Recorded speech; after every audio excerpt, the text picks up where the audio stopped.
Good morning! Fun fact number 181, Children of Light, Chapter 17, Ceti Days and Ceti Nights. Glasses. That would help. The ceremony took place in a clearing in the Titan cluster of woods. Ryan had just returned from her rest and was asked to preside over the ceremony. Music played sweetly in the air. The smell of a great feast filled the nostrils of those who watched and waited. Newly appeared and was dressed in a long white flowing gown, with green and black ribbons in her hair and on her sleeves. Trevor had his captain's uniform on. Andrea was dressed in a pale pink dress that was so light it seemed like air flowing around her. She had some precious blossoms in her hair, which had been given to her by Ariel. Sips was pure light beside her. Ripsjaz and Ariel were pure light and floated above Ryan's head. Samajs sang Sinar's Sword, and everyone sang the song Journey to My Heart by the ancient earth musician Sil Fallens. Many had heard Hobart's tape of the song when Celia arrived and showed everyone what she had brought. The joining committee had chosen the song to open the ceremony. "Let us first recite the 10 ways of being," Ryan said. In hushed voices, the crowd recited the 10 points in unison as follows. 1. Always act with a loving heart, never react. 2. Be yourself, or true to the self you know you are. 3. Be honest. 4. See the beauty in everything. 5. See the truth in everything. 6. Live each moment, do not waste one. 7. Be curious. 8. Never stop learning and growing. 9. Life is what you believe, not what you disbelieve. 10. Anything is possible. The Triad, a musical song written by Idnu, an ancient Ceti musician, was then sung. The music stopped and Ryan spoke. Love and light meet here, revealing the cares and joys of the giver of life. Join in everlasting feelings that shall never pass, but grow and strengthen in the light of 2 suns, 2 moons, 2 hearts, and 2 souls. In such mating we can rejoice and sing praises to new life. Do not shut your hearts to others, but celebrate the special bond you share. Each of you shall give to the other a symbol of your love that will signify to you when the other has passed to the great invisible light your unique love for one another. Now you shall exchange your gifts and speak of your love. Those in light form shall transform to human form for this part of the ceremony. Trevor spoke first. Newly, I've seen your beauty, but did not realize my feelings until I thought I had lost you forever. When I found you again, I knew that I could never be without your warmth, your light, you. Perhaps I always knew, but it took the lights of the Starians to make me realize my love for you. I never thought I could feel love again, but you have brought me back to life and given me the greatest gift of all. Please accept this gift as a symbol of my everlasting love for you.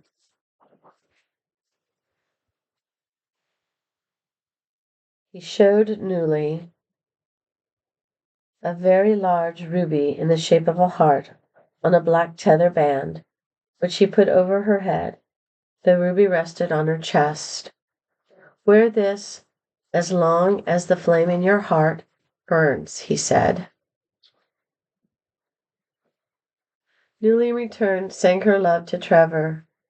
I never knew love before you. I never knew life before you.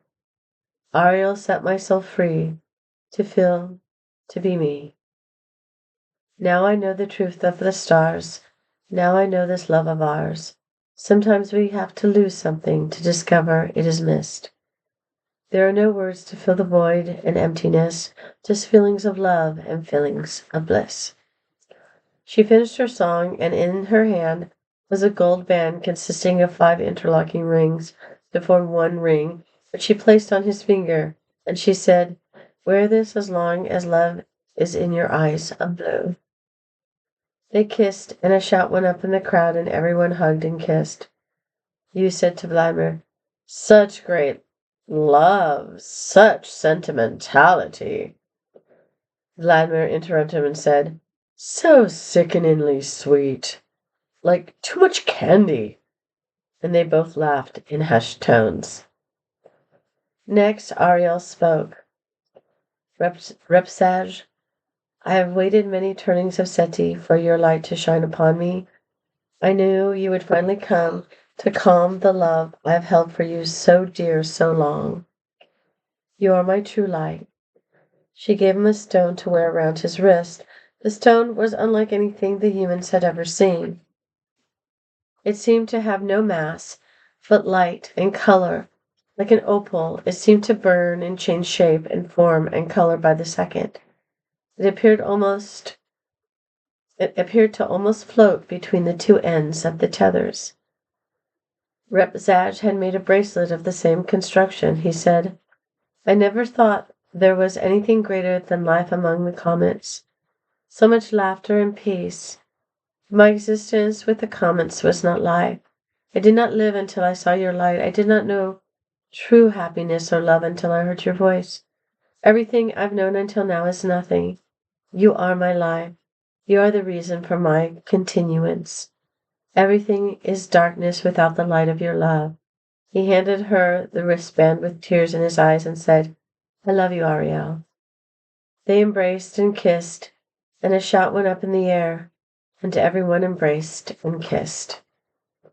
Sparl, who was standing by Hobart, whispered to him, "I hope someday I can know the meaning of such a love." Hobart patted her on the back and smiled. He had adopted her somewhat as his child. She was smart and eager to learn and followed him everywhere.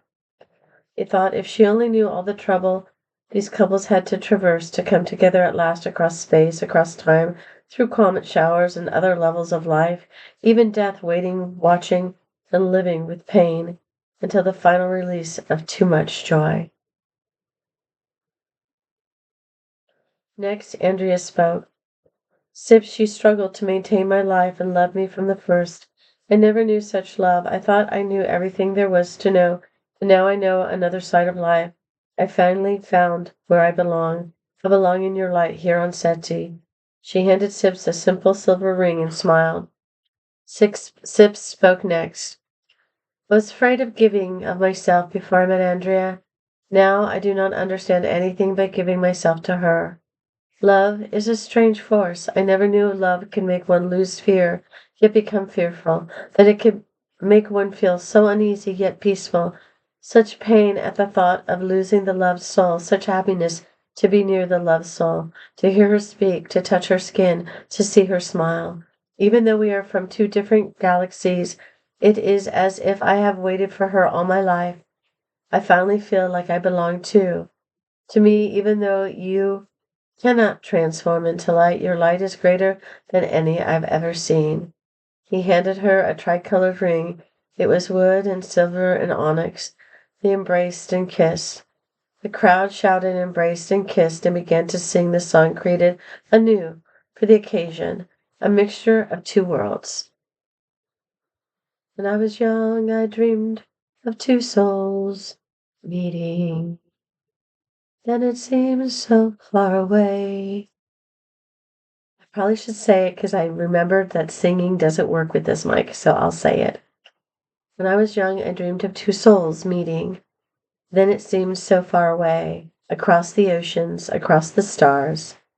I've seen in others' eyes, yet never touched the elusive spark of life. When I see your face, time stands in one place. You hold the future. You erase the past. You are ever present, which I have found at last. Spirits call to me over space and infinity. In your eyes I shall live. In my heart you will stay. Together we become angels of one tongue. So that you'll stay with me. Say that you'll stay with me. Say we will always be two hearts, two wings, two souls flying free. The feast was great, the dances were warm and soft. Everyone danced into the dawn and fell exhausted where they danced in the glade. Hobarth awoke the next morning by Ryan's side. She was so beautiful. He reached out his hand to touch her face, but stopped. From the corner of his eye, he saw Tylo motioning from behind a Titan. He got up and went to her. "It's time, now," Tylo said. "It's time to destroy Ryan." "I don't know," Hobarth said. Tylo rubbed her body against Hobarth and said, "I have only held my love away from you so long because I knew that our great love and lovemaking would be the only thing that would weaken Ryan. Tell her when she wakes that you wish to join with her in the joining ceremony. Then come to me and we shall make wonderful magic together. I can't wait any longer. Please, Hobarth."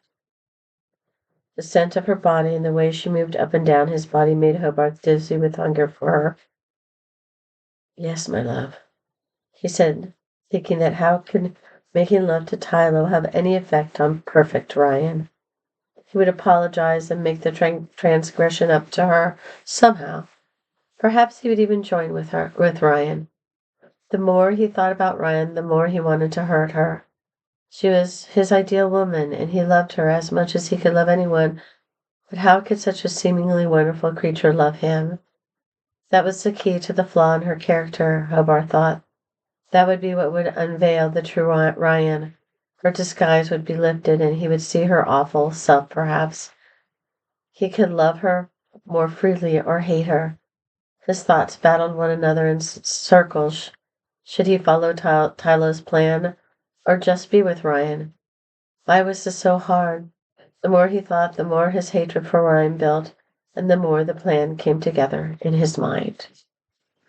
So the next reading will be whenever it is, and it'll be chapter 18, and it's called The Plan. Ciao, Bellas! Have a beautiful day.